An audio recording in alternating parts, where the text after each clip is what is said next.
पिळदार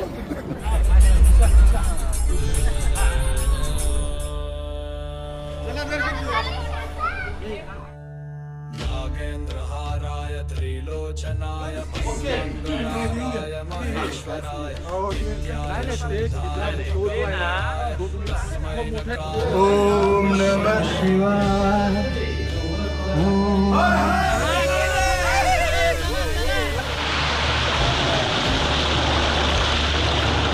नमस्कार मित्रांनो, कशा आहात? बरे आहात? आपलं सर्वांचं आपला चॅनल काशी केशरमध्ये हार्दिक स्वागत। आज आपण एका जैन धर्मीय आणि हिंदू धर्मीय यांच्यासाठी पवित्र अशा एका ठिकाणी जाणार आहोत की ते ठिकाण एकदम असं प्रसिद्ध आहे आणि पवित्रसुद्धा आहे। आपण नाशिक जिल्ह्यातील सटाणा तालुक्यातील मांगीतुंगी या जन्मधर्मीयांसाठी पावन पवित्र असलेल्या ठिकाणी आपण आज जाणार आहोत। या ठिकाणचा मांगी आणि तुंगी हे दोन पिनॅकल आपण त्या ठिकाणी जाऊन पाहणार आहोत। तर आपल्याला तळेगावमधून म्हणजे पुण्यामधून साधारणतः 350 किलोमीटर आपल्याला अंतर आहे। आपण हे अंतर या बसमधून आपण आहोत। ही बस आम्ही केलेली आहे आणि आमचा हा ग्रुप मागच्या वेळेस आपण ज्यावेळेस ब्रह्मगिरीला गेलतो त्यावेळेस याच ठिकाणी आपण सुरुवातीचा नाश्ता केला होता। आम्ही आज शनिवारचं दुपारी साधारणतः 12-12:30च्या आसपास तळेगावमधून निघालो। ह्या ठिकाणी नाश्ता आता आम्ही उरकलेला आहे आणि आता पुढे निघतोय। तर हे बघा आमचे सगळे मित्र, हे चिरतरुण झालेले आमचे पाटील सर बघा कसे पिळदार। तर असे चालू आहे। चला भेटूयात पुढं। I don't ever slow up, no I don't take shit. I got no love for the fakeness. If you wanna play tough and wanna hate this, I'll always show up. I don't ever slow up, no I don't take shit. I got no love for the fakeness. If you wanna play tough and wanna hate this, I'll always show up. ही बघा आमच्या बनसोडे सरांची video काढण्यासाठी किती लगबग चालू आहे।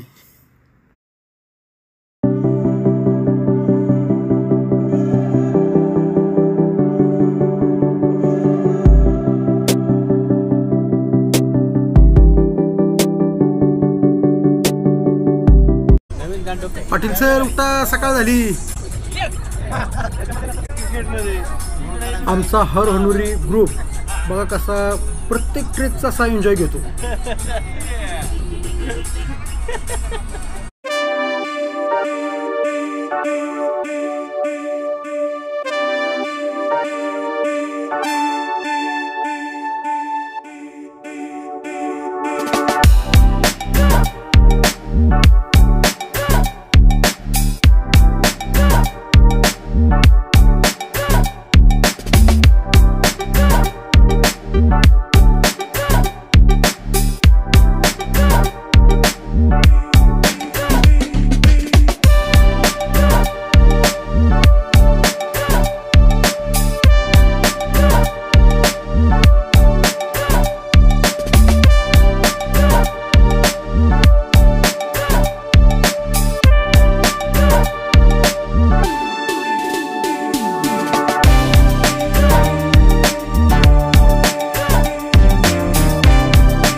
आमच्या friends ग्रुपच्या नियोजनाप्रमाणे आम्ही मांगीतुंगीक रवाना झालो। मात्र त्याच दरम्यान आमचे मित्र श्री दयानंद सर यांनी एक असं ठिकाण सुचवलं, गोंदेश्वर महादेव मंदिर सिन्नर या ठिकाणचं, आणि सर्वांचं एकमताने ठरलं की आपण आज गोंदेश्वर महादेव मंदिर त्या ठिकाणी जाऊन पाहायचं। तर चला पाहूयात कसं आहे गोंदेश्वर महादेव मंदिर ते।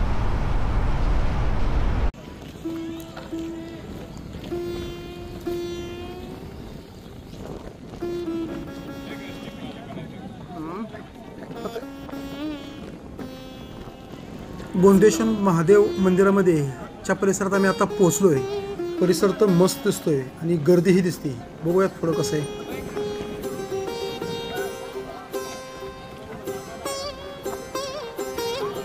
आम्ही सिन्नरमधील गोंडेश्वर मंदिरामध्ये श्री महादेवाच्या मंदिरामध्ये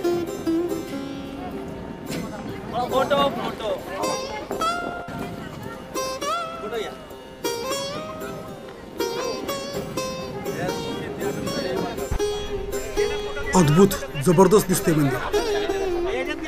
चालू चला.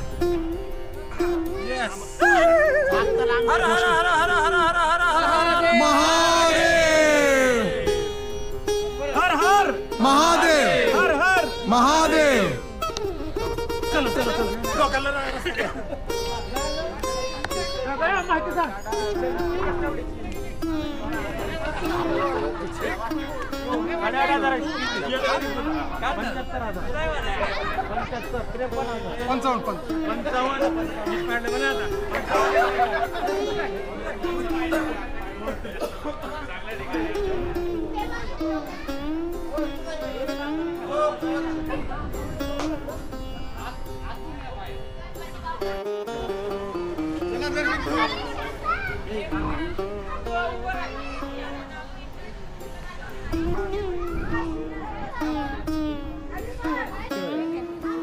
मित्रांनो, दयानंद सरांचे खरंच आभार मानायला हरकत नाही, कारण आज आपण महाराष्ट्राच्या एका अप्रतिम अशा शिल्पविभागाचा अनुभव घेत आहोत. 12व्या शतकात यादवकालीन कारागिरांनी आपल्या कलेने साकारलेले नाशिक जिल्ह्यातील सिन्नर येथील गोंदेश्वर महादेव मंदिर हे मंदिर आहे. एकदम अद्भुत असं मंदिर आहे.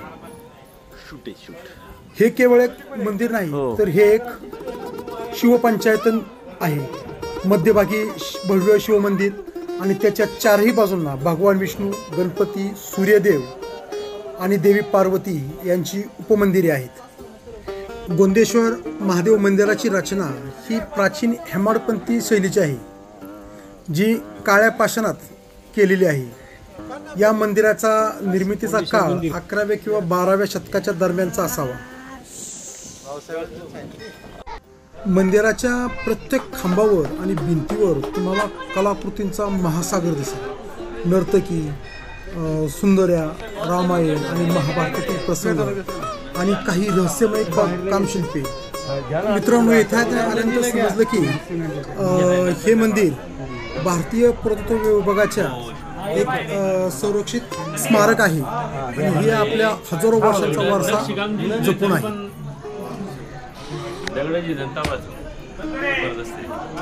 या मंदिराच्या कलाशिल्पांवरून हे मंदिर शैव, वैष्णव आणि शक्ती या संप्रदायांचा संगम दाखवत आहे.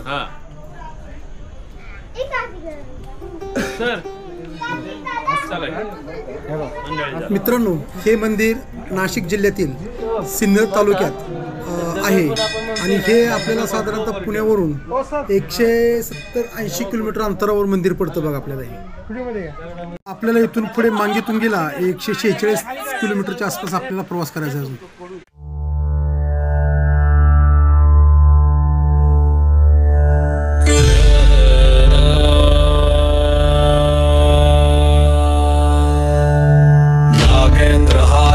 त्रिलोचनाय भस्मंगरागाय महेश्वराय नित्याय शुद्धाय दिगंबराय तस्मै नकाराय नमः शिवाय.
बघा मित्रांनो किती मस्तपैकी अशी नक्षीकाम आहे.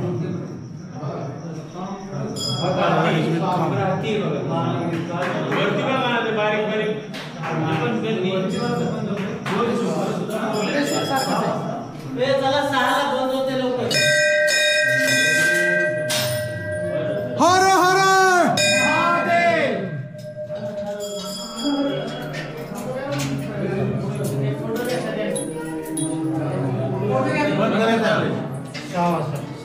तयारी करायला लागले. 6 वाजता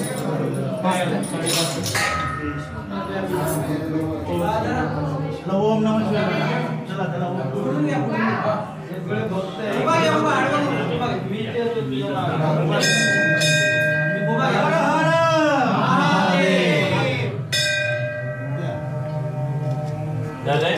थांबा हे पण घेऊ. थांबा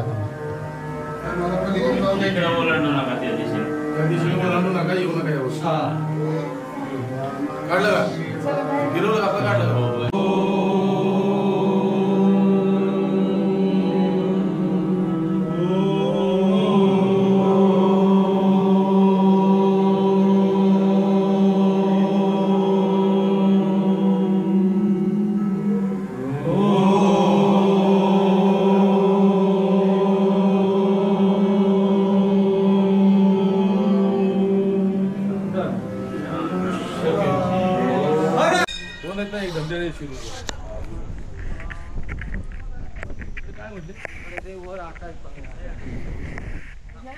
बोल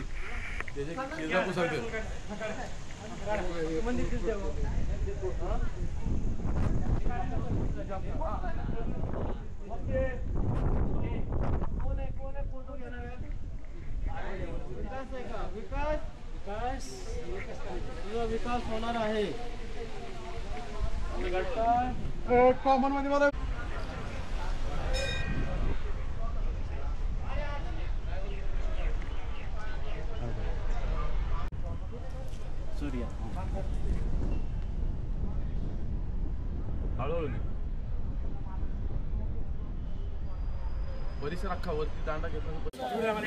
मित्रांनो हे बोंडेश्वरचं सिन्नरमधील मंदिर फार प्राचीन आणि महादेवाला समर्पित असं हे मंदिर आहे.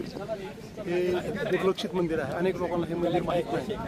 प्राचीन मंदिर भव्य दिव्य आणि मस्त मंदिर आहे. आपण अवश्य या मंदिराला भेट द्या.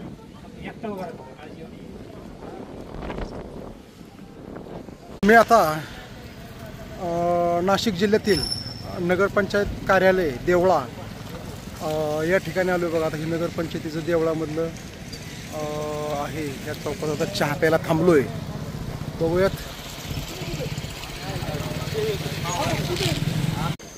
आमचे मित्र तथा गुरुवर्य श्री नांद्रे सर यांच्या घरी आसखेडा येथे आम्ही मुक्काम केला. त्यांनी आम्हाला जेवणाची एकदम उत्तम सोय केली आणि दुसऱ्या दिवशी आम्ही सकाळीच लवकर मांगीतुंगीच्या ट्रेकला सुरुवात केली. मांगीतुंगीकडे रवाना झालो.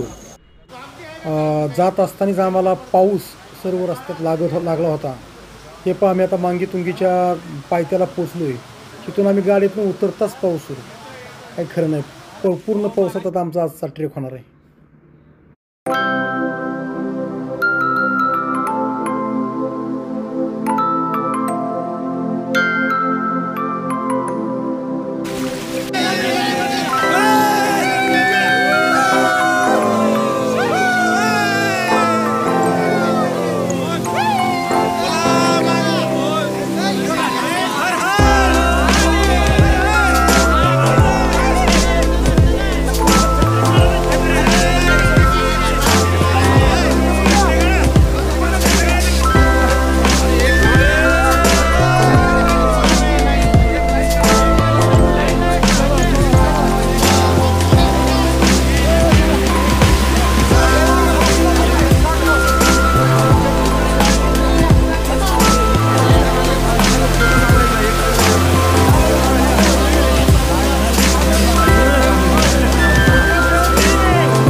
ऋषभ देवा की जय.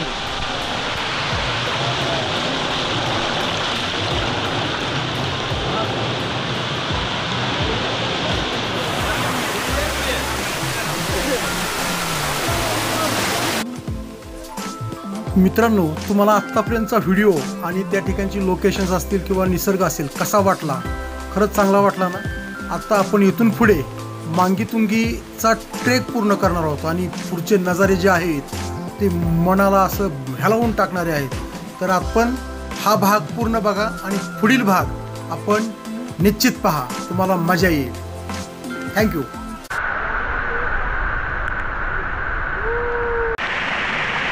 या ठिकाणी सकाळपासून पाऊस चालू आहे. हे तुम्ही आता